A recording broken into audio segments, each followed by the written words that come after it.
O nosso Ezequiel perguntou: queilite angular, exemplo de fissura? Show de bola, Ezequiel. Lembrou da aula lá que a gente deu já há tempo, né? 2 anos e meio de aula. Show de bola. Queilite angular é um exemplo clássico, né? Bem lembrado que o Ezequiel colocou como exemplo de fissura. Lembrando, queilite angular, o que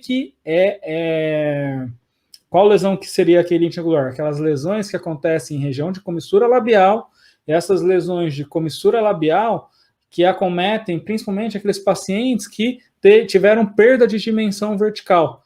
E esses pacientes que tiveram perda de dimensão vertical, essa região de comissura começa a acumular bastante saliva, e nessa saliva tem a presença de cândida, micro-organismo, né? Bactérias, streptococcus, estafilococcus e fungo cândida, e promovem, né, a formação de queilite angular. Lembra, gente, não se confundam queilite angular, queilite actínica. Queilite se refere a uma inflamação que acontece no lábio.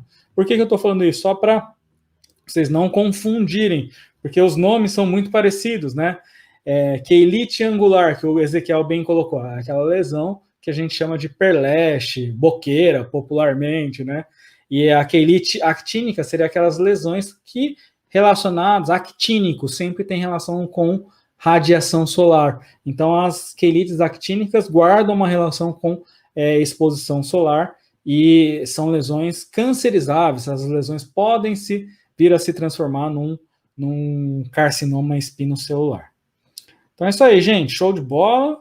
Top. Vamos lá para um exemplo aqui, ó, de erosão, né? Olha essa região aqui, ó.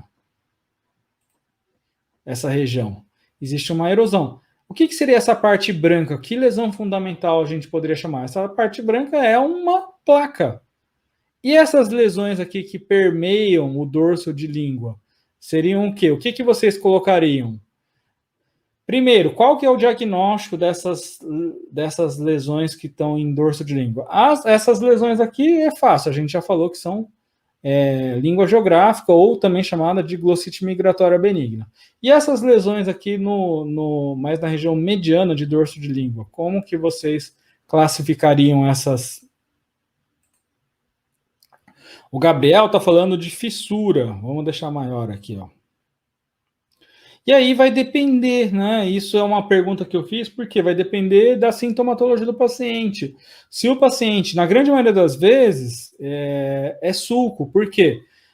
Um paciente que tem essas línguas, a gente chama de língua fissurada, esse é um detalhe importante. Paciente, o nome consagrado em relação a essas alterações é língua fissurada.